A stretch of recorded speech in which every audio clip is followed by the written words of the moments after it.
आटपाडीमधून एक धक्कादायक आणि तितकीच चिंताजनक बातमी समोर येत आहे.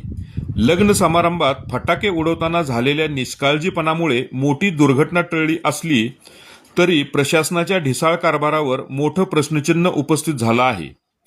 आटपाडी शहरात एका लग्न सोहळ्यात फटाके उडवताना त्यातून निघालेल्या ठिणगीने शेजारील कोरड्या गवताला आग लागली. काही क्षणात आग पसरू लागली आणि परिसरात घबराट निर्माण झाली.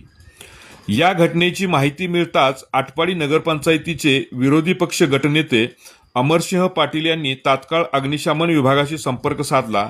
अग्निशमन वाहन घटनास्थळी पोहोचताच स्थानिकांच्या मदतीने आगीवर नियंत्रण मिळवण्यात आले. मोठी दुर्घटना टळली, मात्र अनेक गंभीर प्रश्न उभे राहिले आहेत. महत्त्वाची बाब म्हणजे आटपाडी नगरपंचायत स्थापन झाल्यानंतर अग्निशमन वाहन उपलब्ध करून देण्यात आलं आहे. पण हे वाहन शहरापासून तब्बल 2.5 ते 3 किलोमीटर अंतरावर तलाव परिसरात उभे ठेवण्यात येते. आग लागल्यानंतर हे वाहन शहरात पोहोचवायला साधारणपणे 10 ते 15 मिनिटांचा वेळ लागतो आणि एवढ्या वेळात छोटी आगही विकराळ रूप धारण करू शकते. ही वस्तुस्थिती माहिती असूनही प्रशासन मात्र याकडे दुर्लक्ष करत असल्याचं चित्र आहे.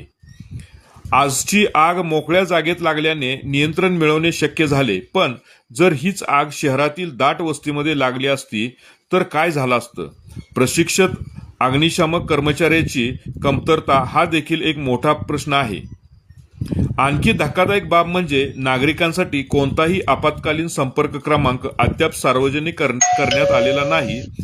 त्यामुळे वेळेवर मदत मिळण्यात अडथळे निर्माण होत आहेत. आग विझवण्यासाठी आवश्यक असलेली अग्निशमन वाहनं आणि यंत्रणा शहराच्या मध्यवर्ती भागात आणि सहज पोहोचेल अशा ठिकाणी असणं गरजेचं आहे. मात्र सध्याच्या परिस्थितीत प्रशासनाची उदासीनता स्पष्टपणे दिसून येत आहे. आटपाडीतील ही घटना मोठा इशारा आहे. आज जीवितहानी टळली, पण उद्या काय होईल? प्रशासन याकडे गांभीर्याने लक्ष देणार का? हा प्रश्न आता नागरिक विचारत आहेत.